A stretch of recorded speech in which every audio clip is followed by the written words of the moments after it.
नमस्कार दोस्तों, GIS lecture series में आपका स्वागत है। आप देख रहे हैं टेक इन्फो राशि चैनल। और अभी तक अगर आपने इस चैनल को सब्सक्राइब नहीं किया है तो प्लीज़ टेक इन्फो राशि चैनल को सब्सक्राइब कर दीजिए। Hello friends, welcome to the first episode of GIS brought by Tech Info Anrashi. Friends, सबसे पहले मैं आपको बताना चाहूँगा कि ये जो मेरा फर्स्ट एपिसोड है GIS का, उसमें मैं आपको क्या क्या एक्सप्लेन करूँगा. So let's go to the presentation. First is key topics to be covered in the tutorial 1, that will be introduction of GIS, what is the difference between CAD and GIS, how do we insert the data, और data view कैसे करते हैं, इसमें कौन कौन सी tools बार होती है, क्या अदर्स हैं, क्या इसमें बेसिक फंक्शंस हैं. तो सबसे पहले मैं बताना चाहूँगा introduction part, and that will be like कि जीआईएस बेसिकली होता क्या है. सो जीआईएस होता है जियोग्राफिक इंफॉर्मेशन सिस्टम, जो कि अपने स्पाशियल डेटाबेस पर काम करता है. स्पाशियल डेटाबेस कोई भी ऐसे ऑब्जेक्ट को मैप पर लाना that will be in the form of point, line and the polygon that exist on the earth. तो ऑटोकैड भी यही काम करता है. तो ऑटोकैड और जीआईएस में डिफरेंस क्या होता है? तो जीआईएस जो होता है बेसिकली वो यूटीएम जोन पर काम करता है, जिसपे ऑल ओवर द वर्ल्ड काम करता है. और जो ऑटोकैड होता है that is just a model of A drawing, and the GIS works on the UTM zone. GIS में जो अपन फाइल सेव करते हैं उसका जो एक्सटेंशन फॉर्मेट होता है दैट इज .shp, और ऑटोकैड का होता है .dwg. उसके बाद मैं आपको बताता हूँ कि इसमें डेटा इंसर्ट कैसे करते हैं, डेटा व्यू कैसे करते हैं, और इसके जो बेसिक फंक्शंस हैं वो क्या क्या हैं, जो कि मैं आपको फर्स्ट वीडियो में बताऊंगा. सो से फॉर एग्जांपल कि आपने कोई भी डेटा अगर जीआईएस में सेव कर रखा है, तो से फॉर एग्जांपल कि आपने कोई भी ऐड डेटा किया है इसके अंदर, तो जहाँ भी आपने डेटा सेव कर रखा है उसका पाथ ओपन हो जाएगा, और इस तरह से आपने तीनों जो फाइल्स है वो सेलेक्ट कर ली और आपने ये ऐड पर क्लिक कर दिया. It is taking little bit time.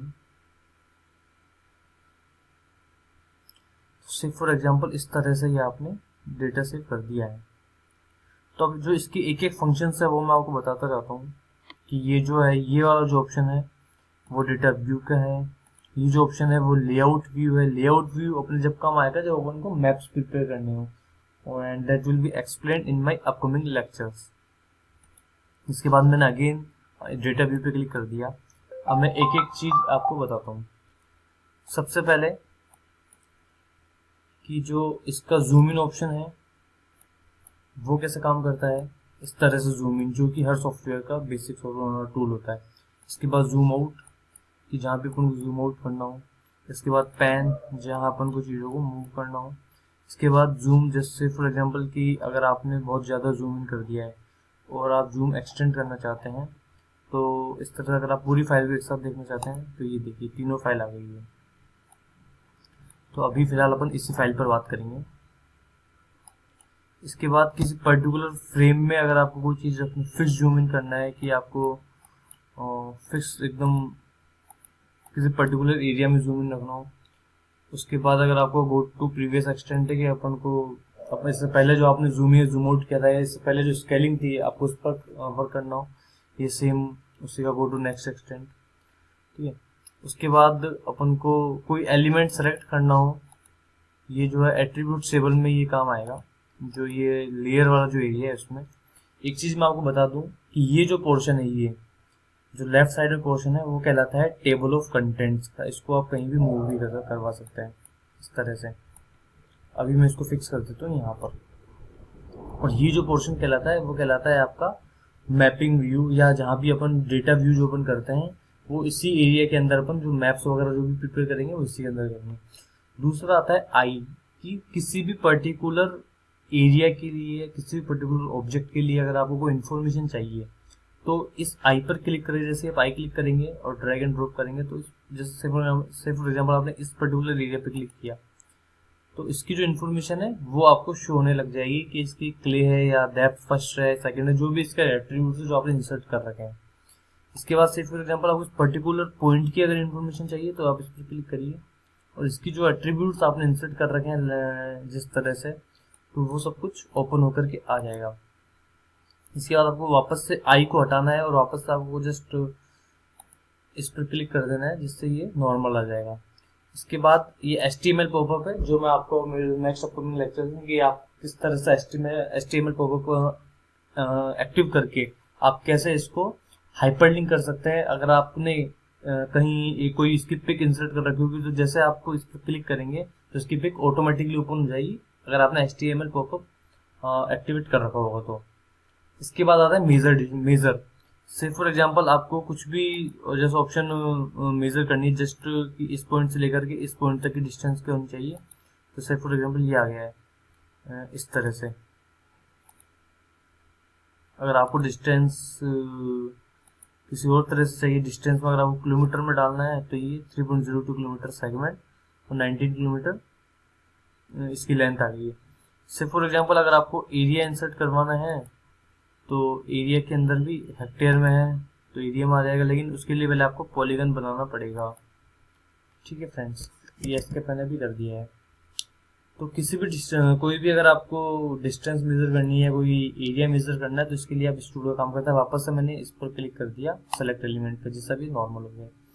इसके जस्ट बाद आपको अगर कोई ज्योग्राफिक फीचर फाइंड करना हो, अगर आपको कोऑर्डिनेट्स दे रखे हैं, से फॉर एग्जांपल कोई ऐसा पॉइंट है जिसके आपको कोऑर्डिनेट्स दे रखे हैं, लॉन्गिट्यूड लैटिट्यूड दे रखे हैं, इसके अलावा आप यूनिट्स में जाके चेंज कर सकते हैं, मीटर में भी जा सकते हैं, आप UTM पर काम कर सकते हैं, आपको डिग्री डेसिमल मिनट्स दे रखे हैं, तो वो उस पर्टिकुलर पॉइंट के कोऑर्डिनेट्स आप इंसर्ट करके इस लोकेशन में आप फाइंड कर सकते हैं, GIS में आप फाइंड कर सकते हैं।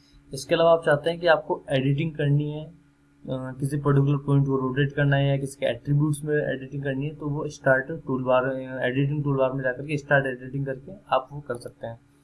इसके अलावा मैं बताना चाहूँगा कि अगर आपका कोई पर्टिकुलर स्केल है जिस पर आप फिक्स करना चाहते हैं, तो वो जैसे 1/10,000 का स्केल है या 1/1000 का स्केल है, that will be more zoom.